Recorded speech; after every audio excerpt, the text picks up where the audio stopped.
Okey, Assalamualaikum. Hari ni cikgu nak ajar tajuk 5.7 sistem bekalan air. Macam mana air tu sampai ke rumah kita. Kita cuma buka pilih pipe saja, air yang bersih dah ada di rumah kita. Walau bagaimanapun, sebelum minum kita tetap kena masak dulu untuk bunuh mikroorganisma semua yang masih ada dalam tu. Dan juga boleh juga pakai water water penuras apa yang kita adalah di rumah. Contohnya kalau kamu ada kuku ke, ada apa lagi satu, cikgu lupa dah. Tu contohnya. Okey, next kita pergi kepada apa yang kita nak belajar hari ni. Okey, sistem bekalan air yang utama di Malaysia ni, kita cerita tentang Malaysia, negara kita, adalah daripada air sungai dan juga air hujan. Okey, jadi sebelum air ni kita nak sampai kat rumah kita, air ni perlu ditulinkan. Nampak sebelum air ni kena ditulinkan, air sungai ni. Okey, ini adalah gambar air sungai yang dikumpulkan dekat empangan. Ni empangan. So dikumpulkan di empangan. Air hujan, air sungai tadi dikumpulkan di empangan, kemudian dipampkan ke loji pembersihan air untuk ditulinkan. Okey, so ni lojinya. Ini air empangan. Okey, ini empangan. Empangan. Ni loji rawatan lah. Okey. Okey. Sekarang cikgu nak tunjuk kamu gambar loji, gambar empangan Selangor yang ada. Curah hujan yang kurang dan akan menyebabkan cuaca kering. Ini berdepan fasa dan juga 13.32 meter padu. Malaysia kini berdepan fasa kedua monsun timur laut dengan taburan hujan yang kurang dan akan menyebabkan cuaca kering serta panas sehingga penghujung bulan Mac. Okey, itu contoh gambar empangan tadi. Dan sambung balik.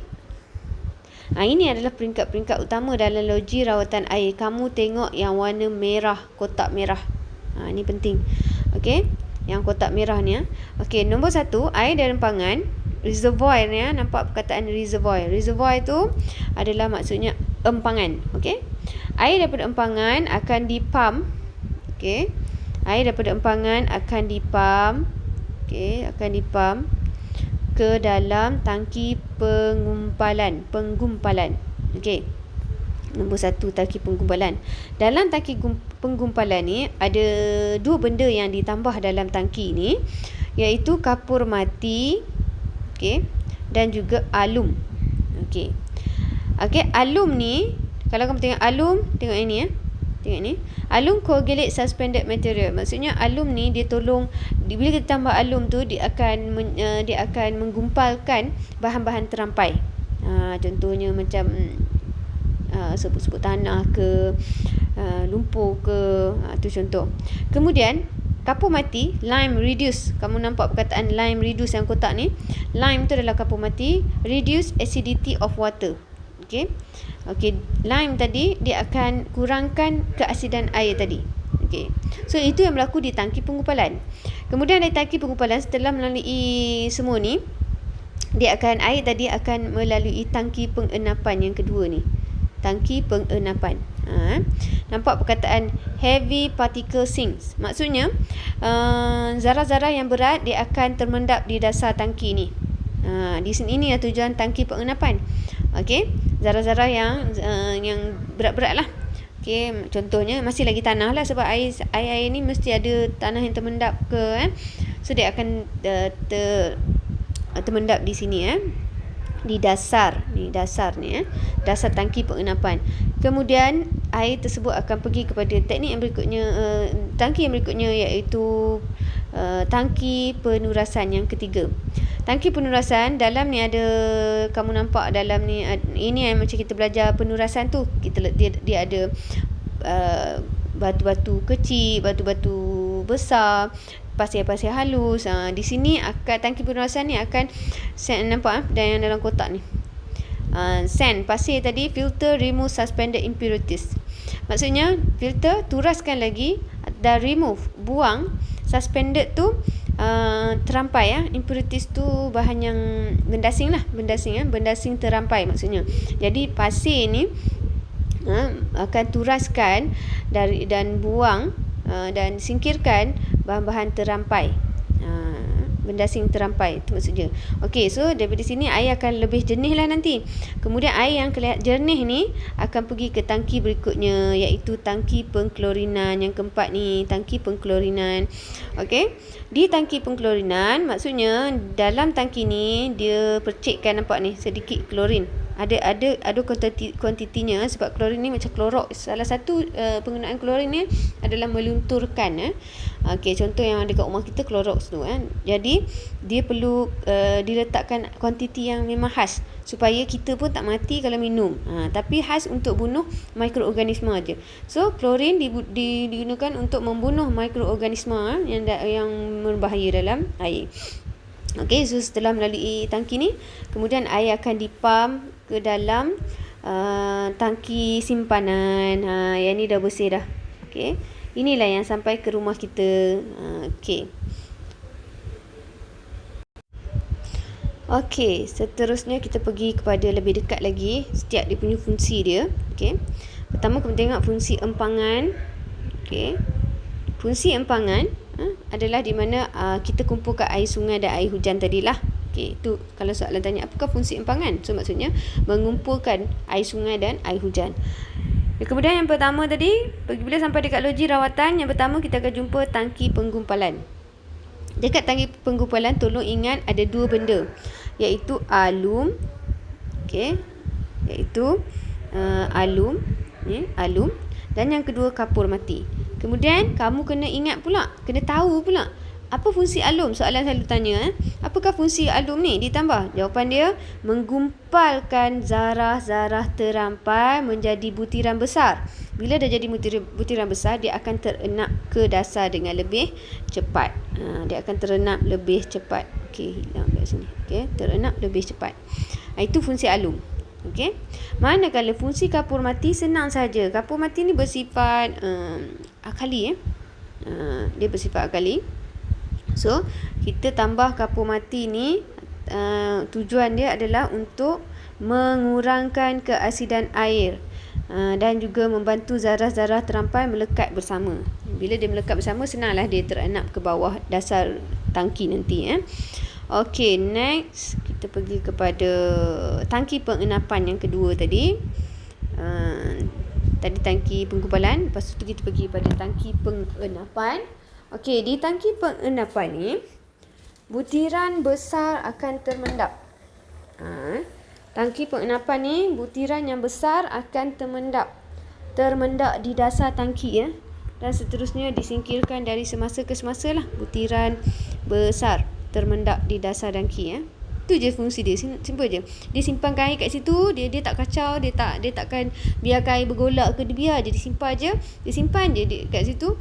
Nanti butiran besar, yang mana butiran besar macam pasir-pasir ke contohnya, yang masih ada dalam air tu, yang kita tak dapat buang masa dekat proses tangki penggumpalan, tangki pengenapan ni boleh buat. Okey, dia akan mendak di dasar tangki dan seterusnya disingkirkan. Okey, kemudian daripada tangki pengenapan kita pergi yang kaedah yang ketiga, dan iaitu tangki penurasan.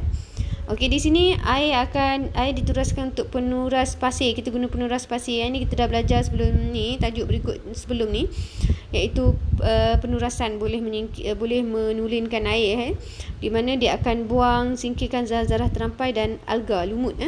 Ni tugasnya. Okey, next tangki pengklorinan. Okey, kalau tadi yang ketiga je, nombor 1 penggumpalan, yang kedua pengenapan, yang ketiga tangki penurasan, dan yang ini yang keempat lah. Okey, yang keempat tangki pengklorinan. Okey, tangki pengklorinan ni maksudnya senang sajalah. Ada dua benda ditambah dekat klorin, nama klorin, tapi ada satu benda lagi dia tambah. Okey, yang pertama dia memang wajiblah dia bubuh klorin. Tujuan dia bubuh klorin ni kamu kena tahu, bunuh bakteria ke, mikroorganisma ke boleh, patogen ke boleh. Itu perkataan yang diterima. Nak selamat boleh tulis membunuh mikroorganisma. Itu overall dah. Okey. Kalau lebih advance, membunuh patogen pun boleh, membunuh bakteria pun boleh, apa-apa saja. Mikroorganisma adalah benda yang kecil, sel-sel yang sangat kecil, contoh bakteria, mikroorganisma seperti bakteria, dan juga patogen tadilah.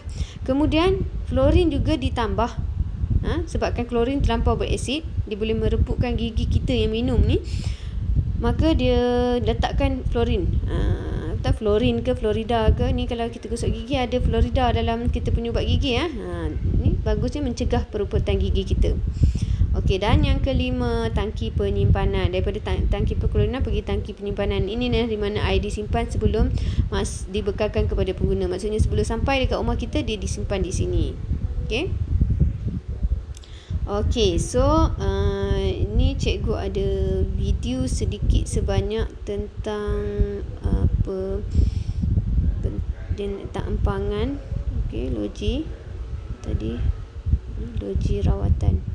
Okey, cikgu tunjuk logi proses rawatan air. Inilah contoh sedikit sebanyak tentang proses rawatan air lah. Kita menghilangkan kualiti air yang bersih dan selamat untuk digunakan. Berapa logam lain kepada sebatian tidak terlarut.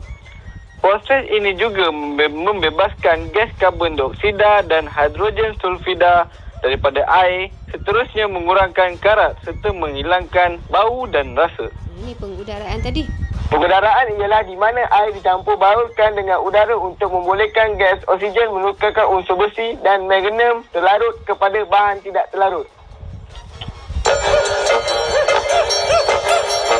Proses-proses pembauran kimia akan menyebabkan zarah-zarah halus terampai menjadi tidak stabil, lalu bergabung dengan bahan kimia membentuk bukuan yang dipanggil flok. Aluminium sulfat ataupun tawas digunakan untuk tujuan ini. Aluminium sulfat dibekal dalam bentuk ketulan. Ia dibancuh sebagai larutan tawas 10% sebelum digunakan.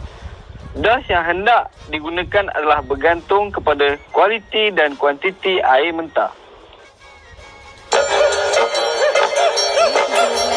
Apabila aluminium sulfat dicampur ke dalam air, tindak balas berlaku di antara ion aluminium dengan kolet-kolet terampai, lalu membentuk zarah-zarah mikroskopik yang kemudiannya akan bergumpalan di antara satu sama lain, membentuk bukuan-bukuan flok yang padat, berat dan mudah untuk dienapkan. Proses ini berlaku di dalam tangki pengentalan yang mempunyai papan penghalang jenis sesekat. Papan sesekat ini memberi masa yang lebih lama untuk pergerakan air, seterusnya membolehkan alum bertindak sepenuhnya.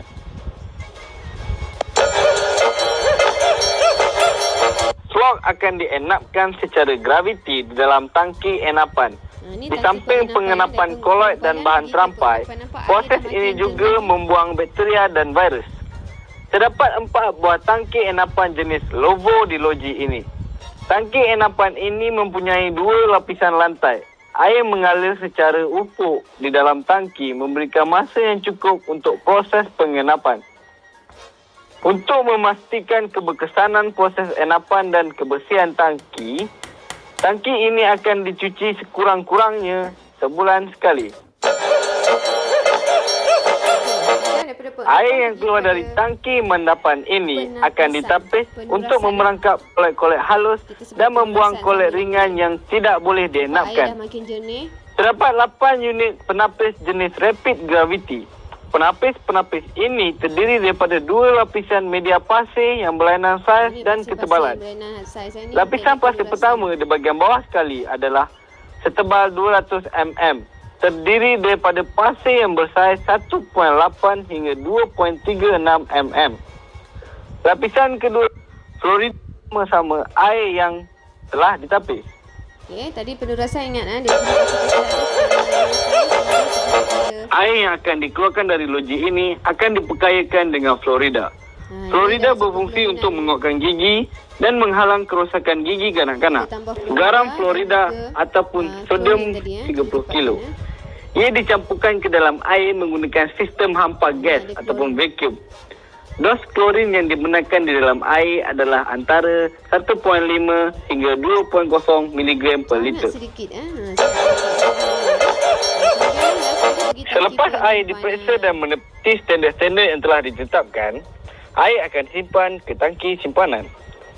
Di tangki ini, bahan kimia yang telah didoskan akan bertindak sepenuhnya dan sedia untuk disalurkan kepada pengguna. Okey, cikgu harap kamu lebih faham setelah tengok video tadi. So, kamu tengok betapa banyak prosedur untuk mendapatkan air yang bersih. Jadi, kita hendaklah menjimatkan air. Dan soalan katanya, apakah langkah-langkah menjimatkan air? Ni kamu boleh bagi ni lah. Mandi dengan pancuran, siram bunga dengan penyiram, tutup pilih air pilih jika tidak menggunakannya, basuh baju dalam kuantiti yang banyak, bukan kuantiti yang sikit. Boleh tambah lagi Contohnya kita boleh kata menakung air hujan untuk digunakan sebagai menyiram pokok bunga tadi, guna air hujan contohnya. Okey. So next, habislah tajuk kita. So yang ini boleh tambah lagi Dan nanti cikgu akan, kamu study dulu cikgu punya video ni, nanti tolong buat latihan dalam buku latihan yang dibeli dan juga dalam buku teks tajuk berkaitan yang kita belajar hari ni iaitu tajuk sistem bekalan air. Okey, itu saja. Terima kasih.